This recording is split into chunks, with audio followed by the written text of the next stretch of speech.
ចង់វាយកំទេចកម្ពុជាក្នុងរយៈពេល2ម៉ោងចង់បំផ្លាញសេដ្ឋកិច្ចកម្ពុជាចោលឥឡូវនេះមានអាថ្មីមកទៀតហើយគឺបើមានសង្គ្រាមនៅទល់ដែនយន្តហោះត្រឹមតែ5នាទីយន្តហោះចម្បាំងគេនឹងមកដល់ទល់ដែនហើយគិតថា5នាទីឡើងរួចដែរណាហើយបោកបានតែក្មេងហ្នឹងអាពងកដោគាត់ថាប្រកាសគាត់ថាផ្ទុះសង្គ្រាមនៅទល់ដែនទាំងតម្រាំមកតាហ៊ានរត់ឡើងយន្តហោះហ្នឹងអស់10នាទីមកហោះចេញមកមកតឡើងផុតពីដី5នាទីហោះមកដល់5នាទីទៀតចុះតាមពាក្យនិយាយចុះអញ្ចឹង20នាទី20នាទីមិនដាច់និយាយទេលើកនេះបើមានបញ្ហាម្ដងទៀតមិនមែនត្រឹមតែការពារទេណាគឺបាទវាយបកលើកនេះមិនមែនមកច្រែងទេណាអត់មានក្រុម20ទៅ50ច្រែងទៅមកច្រែងទេ20នាទីល្មមណាអូផ្លិចអាមេតាហ៊ានជើងអាកាសថៃវាថា5នាទីយន្តហោះចម្បាំងថៃនឹងមកដល់ទល់ដែនហ្នឹងគឺមិនមែនមកដល់រឿងអីទេមកធ្លាក់ដល់ទល់ដែនហ្នឹងហើយមកដល់បាញ់ទួធ្លាក់ទល់ដែននឹងឯង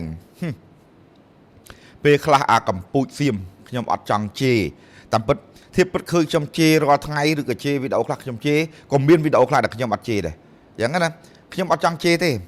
ដោយសារជាមនុស្សដូចគ្នាហើយខ្មែរតែងតែប្រកាន់គោលជំហរមួយថាមិនត្រូវការសង្គ្រាមទេត្រូវការដោះស្រាយដោយនីតិវិធីឬក៏សន្តិវិធី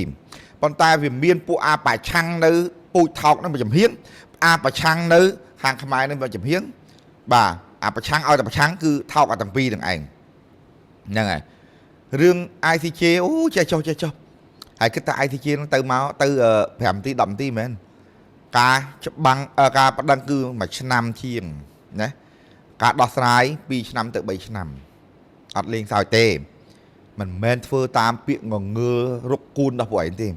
បើពួកឯងមិនមែនជាខ្មែរទេដកខ្លួនចេញឈប់ប៉ះពាល់ជាមួយខ្មែរកុំបំផ្លាញខ្មែរកំពុងពេលដែលខ្មែរមានបញ្ហាណាហ្នឹងហើយអាហ្នឹងនិយាយតទៀតអញ្ចឹងពួកថៃតែងតែបង្កចំនួនមករហូតមាន2ម៉ោងបំផ្លាញវាយកំទេចខ្មែរចោលណាមានយន្តហោះ5នាទីមកដល់មានបំផ្លាញសេដ្ឋកិច្ចខ្មែរទៀតណាឥឡូវសួរតបំផ្លាញសេដ្ឋកិច្ចខ្មែរហ្នឹងអាណាអ្នកខ្ទេចលើសេដ្ឋកិច្ចនេះមួយរយៈនេះពេលដែលពួកឯងបិទច្រកទល់ដែនដល់ឯកតោភាគីលេងល្បិចផងអីផងបើកខ្លួនឯងអត់ប្រាប់គេប្រមាថទេបើកអញ្ចឹងទៅហើយថតរូបឲ្យបិទវិញពួកឯងតាំងពីផលិតគុណភាគច្រើនមកចង់ឈួតតាមរឿងភាគអីពួកឯងណាអញ្ចឹងពេលខ្លះមិនចង់និយាយឲ្យច្រើនដឹងត្រឹមថាបើសិនជាមានបញ្ហាម្ដងទៀតខ្មែរក៏មិនលើកលែងឲ្យសៀមដូចគ្នា